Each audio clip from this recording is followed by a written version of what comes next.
You know, it's all about life, love, and relationship. And you know what? Hi everyone, welcome to today's episode of Life, Love and Relationships. Our topic today is how to build a lasting family system. I'm not talking about legacy, system. That's what we're talking about today. What makes a family strong? Love? Yes. Communication? Oh, absolutely. But behind every healthy, thriving family is a system, whether we recognize it or not. But somehow we've managed to build a system, and that's why the family is working the way it is working. And that is why it is beneficial for us to be intentional about the systems we are building around the family so that we can have the desired results. What is a family system? A family system is simply a set of routines, values, habits, and communication patterns that help your household function. It is how decisions are made, how discipline is handled, and how love is expressed. These are some of the examples of building family systems. Without systems, we default to chaos, and nobody wants chaos in their home, or to constantly be reacting instead of leading. A family system doesn't make you rigid. On the contrary, it makes you purposeful, and it also helps to give you clarity. Everybody, from the father to the mother to the children and whoever you have living in your household, is clear as to what is expected of them, what behavioral pattern is expected of them, what value system they must imbibe, and how they must behave in every and any situation.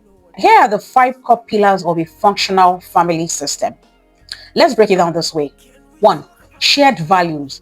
Every family member needs to know the shared values of the family. What do we stand for? Faith, love, discipline, helping other people. When values are clear, it is always easy for everybody to follow. And then decisions are easier because we know what is driving us. We know what is leading us as a family. The second pillar I would say is defined roles. Is it clear to everyone what they do, what they bring to the table? Whether it's chores, whether it's something as big as parenting decision, finances, or spiritual leadership.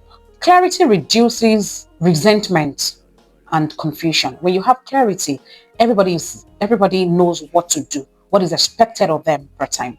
The third one I would say is consistent routines. Morning routines, dinner time, prayer time. If you have the luxury, breakfast time, chore schedules. What are we supposed to do at this time? What chore is required to be done at this time? And what does it do for the family? These sort of rhythms bring predictability and peace to your home. The fourth one is open communication. Every family should establish an open line of communication, whether upward or vertical. There should be an open line of communication from the leader to every member of the household, from the children to the parent, from the wife to the husband, from the husband to the wife, from the father and mother to the children. There should be lines of communication that is open and clear to everybody. I would encourage us all, create space for regular check-in. Have check-in with one another. Family meetings, safe conversations.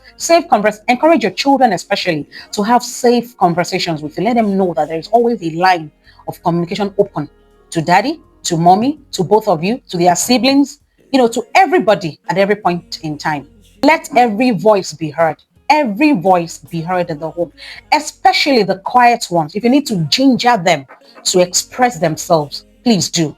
Make sure that every voice is heard in your home. This way, everybody feels important and they take ownership in this thing we call family. The fifth one is accountability with love. Accountability with love.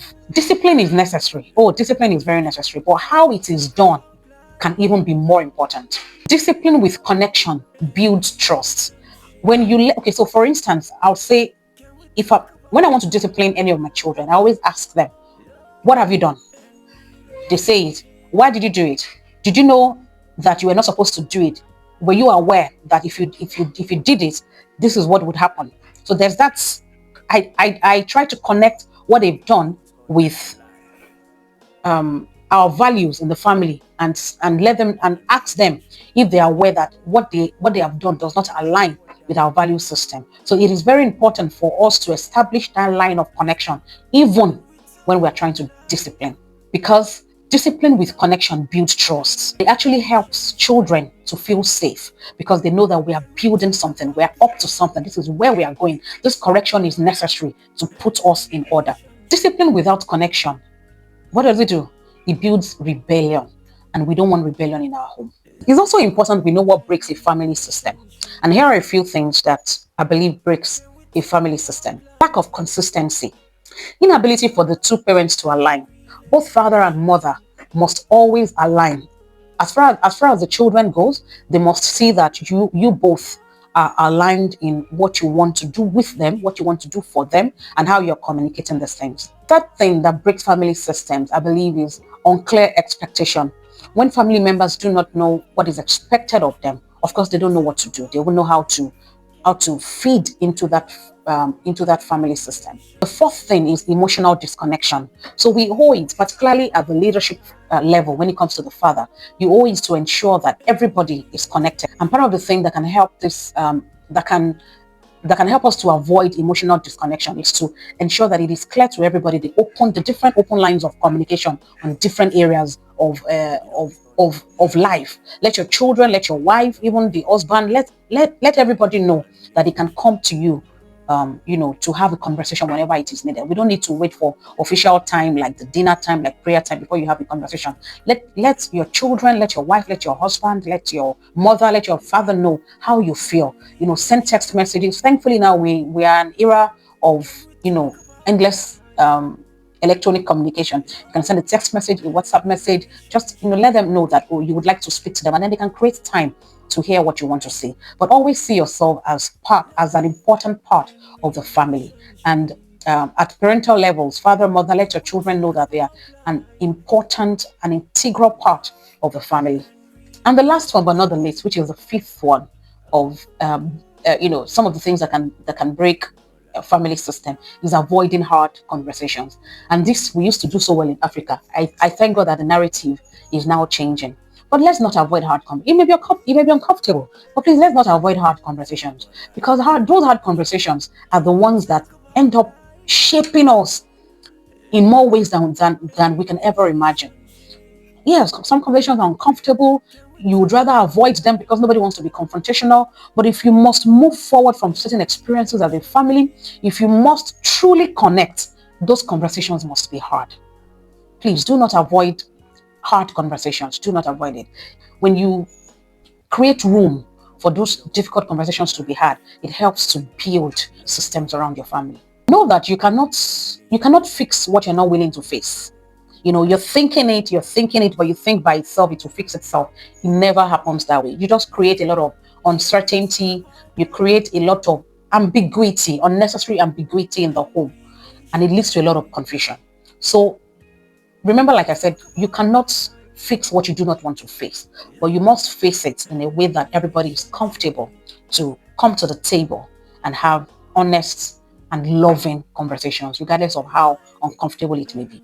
And that is why regular reflection as a couple, first of all, and also as a family, as a couple between husband and wife, and then as a family between parent and children, regular reflection is very key. As a family, how do you start building or rebuilding your system? First of all, start small. These things, it doesn't have to be in one very grand manner.